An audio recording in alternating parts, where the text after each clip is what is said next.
In 1977, Voyager 1 and Voyager 2 launched from Cape Canaveral less than a month apart.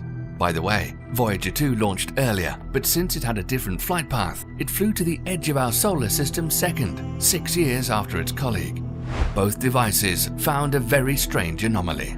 As you move away from the Sun, the density of space increases. Interstellar space is usually considered a vacuum, but this is not entirely true. The density of matter is extremely low, but it still exists.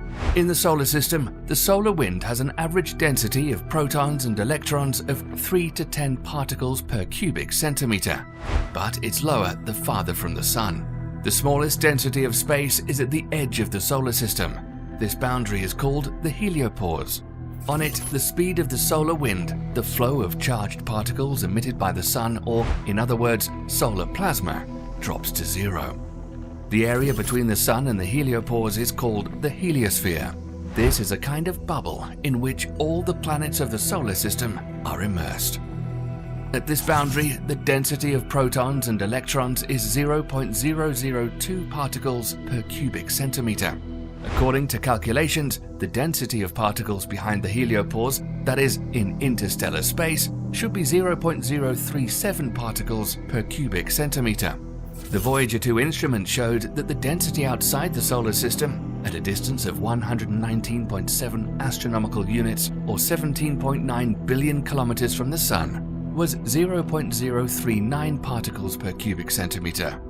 This almost coincided with the calculations, but then the strangeness began. At a distance of 124.2 astronomical units or 18.5 billion kilometers, the density was 0.12 particles per cubic centimeter. Why is the density increasing? We'll definitely talk about this a little later, but for now, let's talk about another bubble, much larger than the heliosphere, so that you'll appreciate all the thoughtfulness of the cosmos that packed us into two bubbles at once and understand the relationship between them.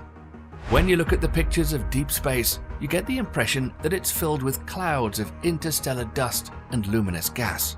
But back in the 70s and 80s of the last century, astronomers began to pay attention to the fact that the galactic space around the Sun differs from this picture. The solar system seemed to hang in an almost absolute void. This year, scientists at the Harvard-Smithsonian Center for Astrophysics, CFA, proved that yes, we really are in a kind of void. They conducted the most complex computer simulations, creating a three-dimensional reconstruction of space and time. The study showed that the Sun and Earth are located almost in the center of a giant bubble with a diameter of 1,000 light-years, which they called the local bubble. According to calculations, it began to form about 14 million years ago. For this, it's necessary that about 15 supernovae explode over several million years. This series of explosions pushed the interstellar gas outward with the pressure of light, creating a bubble-like structure with a dense surface at the boundary. And now, the bubble continues to grow in size. When the bubble first formed, it was expanding at about 60 miles per second, according to data collected by the European Space Agency's Gaia Space Observatory. At present, the bubble is still expanding at 4 miles per second. On its surface, 7 star formation regions were detected, dense molecular clouds where stars are formed. The process of star formation occurs everywhere on the surface of the local bubble, and there are many such bubbles in the galaxy. Therefore, it's possible that there are other stars, even with planets, which, like us, are also in their local bubbles. Interestingly, the Sun was not at the center of our universe at first. When these catastrophic explosions occurred, the Sun was far away from the scene, about 1,000 light-years away. But, as João Alves, an astrophysicist at the University of Vienna, explained, about 5 million years ago, as it orbited the center of the galaxy, the Sun got almost right at the center of the bubble. This is consistent with estimates of radioactive iron isotope deposits from a supernova in the Earth's crust from other studies. The researchers suggest that there are probably more star formation bubbles in the Milky Way. Research author and astronomer of CFA, Elisa Goodman, who founded GLUE, explains in her statement that, statistically, the Sun would not be near the middle of a huge bubble if they weren't spread all over the place. The local bubble is exactly the bubble we're in right now, she said. We think the Sun has probably gone through a lot of superbubbles in its history. The scientists compared the cosmos with Swiss cheese. The holes in the cosmos are punched out by supernova explosions, and new stars are being formed on the edge of the holes created by dying stars. The research team plans to map more cosmic bubbles to get a full 3D representation of their shape, location, and size. By charting out where the bubbles lie across the vast expanse of space, astronomers can piece together how these bubbles act as nurseries for stars, how the bubbles interact with each other, and how galaxies like the Milky Way have evolved over time. With the opening of the local bubble, the structure of the solar system looks like this. At its center is the Sun, around which 8 planets revolve. The last one is Neptune, at a distance of about 4.45 billion kilometers or 30 astronomical units. That is 30 times farther from the Sun than the Earth. Behind Neptune is the Kuiper Belt, a collection of small celestial bodies, the most famous of which is Pluto, which has long been considered a planet.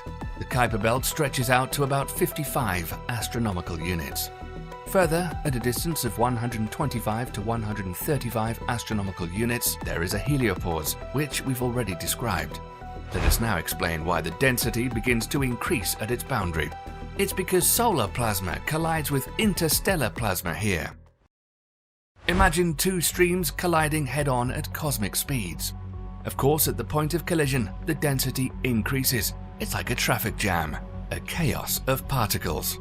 And behind this jam, at a distance of 0.75 to 1.5 light years, the Oort cloud spreads, a spherical cloud of ice objects up to 1 trillion, which serves as a source of long-period comets.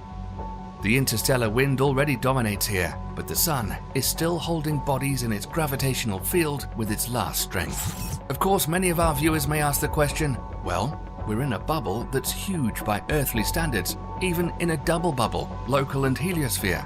Well, so what? How does this affect our lives? About that small bubble, the heliosphere, we can say unambiguously that thanks to it, thanks to the traffic jam that formed on its border, the Earth is reliably protected from high-energy cosmic particles rushing from the center of the galaxy. Now for the local bubble. Scientists have long found out that our galaxy, the Milky Way, has the shape of a spiral disk. Several spirals diverge from its center, which astronomers call arms. Right now, our Sun is almost halfway between the Sagittarius arm and the Perseus arm. And our Sun revolves around the center of the galaxy. It makes one revolution in 200 million years. We call this a galactic year. Only 0.0008 of this year has passed since the appearance of man.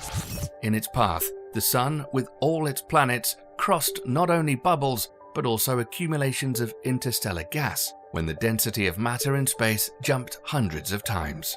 Astrophysicist Miroslav Filipovich, using the latest model of the Milky Way, checked what happened on Earth when the Sun crossed the galactic arms, in which the density of interstellar space is much higher.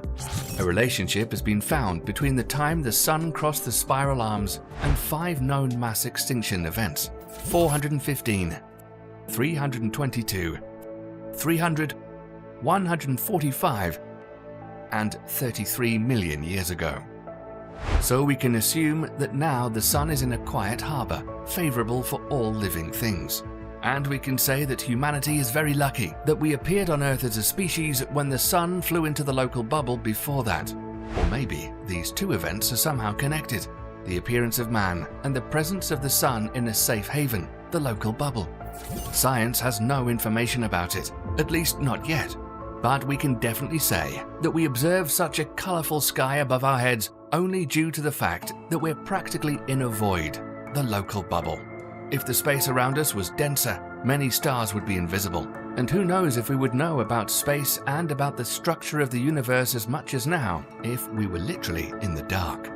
And we can say that the local bubble is just a gift to humanity, which has entered the space age and is already trying to jump to the stars.